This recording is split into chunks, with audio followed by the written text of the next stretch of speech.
പത്തരമാറ്റിൻ്റെ അടിപൊളി എപ്പിസോഡിലേക്ക് എല്ലാവർക്കും സ്വാഗതം. അങ്ങനെ തന്ത്രപരമായിട്ട് ആദർശ് ജ്വല്ലറിയിൽ കയറി പറ്റുകയാണ്. ഒരു സിക്കുകാരൻ്റെ വേഷത്തിലാണ് ആദർശ് അവിടെ കയറി പറ്റുന്നത്. ആർക്കും തന്നെ കണ്ടപ്പോൾ സംശയം തോന്നിയിട്ടൊന്നും ഉണ്ടായിരുന്നില്ല.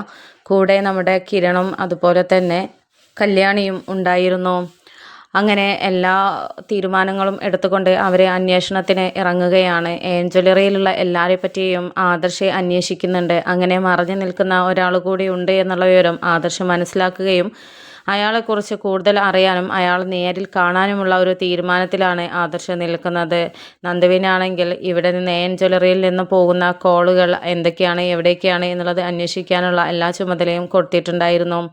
അങ്ങനെയിരിക്കെ ഒരു ദിവസം നമ്മുടെ അഭിയും നവ്യയും കുഞ്ഞുമായിട്ട് ജ്വല്ലറിയിലോട്ട് വരികയാണ്. എന്നിട്ട് അവിടെയുള്ള സാറിനെ കാണുന്നുണ്ട്.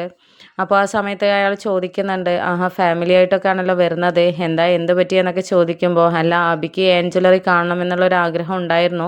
ഇവിടെ ഞാൻ തനിച്ചല്ലേ ഇതുവരെ വന്നിട്ടുള്ളൂ, അപ്പോൾ അതുകൊണ്ട് അവനെയും കൊണ്ടുവന്നതാണ് എന്നൊക്കെ പറയുന്ന സമയത്ത് ഡേവിഡ് പറയുന്നുണ്ട്, അത് വളരെ നന്നായി, എന്തായാലും ഭർത്താവിനെയും കൂടെ ഇങ്ങോട്ട് ക്ഷണിക്കണമെന്നുണ്ടായിരുന്നു. ഞാൻ നല്ലൊരു ജോലി ഇവന് ശരിയാക്കി തരാമെന്നുള്ളത് ഓഫർ ചെയ്തിരുന്നല്ലോ, അതുകൊണ്ട് അതിനെപ്പറ്റി കൂടുതൽ നമുക്ക് സംസാരിക്കാം എന്നൊക്കെ പറഞ്ഞിട്ട് അവരിരുന്ന് ഓരോ കാര്യത്തെക്കുറിച്ചും സംസാരിക്കുകയാണ്.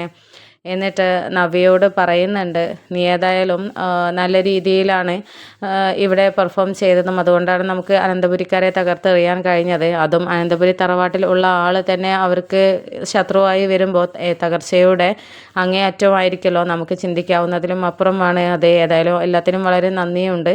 അതിനുള്ള ഒരു ഇതാണ്, പാരിതോഷികമാണ് നിങ്ങൾക്ക് തന്നു കഴിഞ്ഞത്. ഇനി എന്തെങ്കിലും കാര്യങ്ങളുണ്ടെങ്കിൽ നമ്മൾ വിളിക്കും, അറിയിക്കും, അപ്പോൾ വരണേ എന്നൊക്കെ പറയുന്നുണ്ട്. അപ്പോൾ സന്തോഷത്തോടു കൂടെ നവ്യ അത് തലയാട്ടി സ്വീകരിക്കുകയാണ്.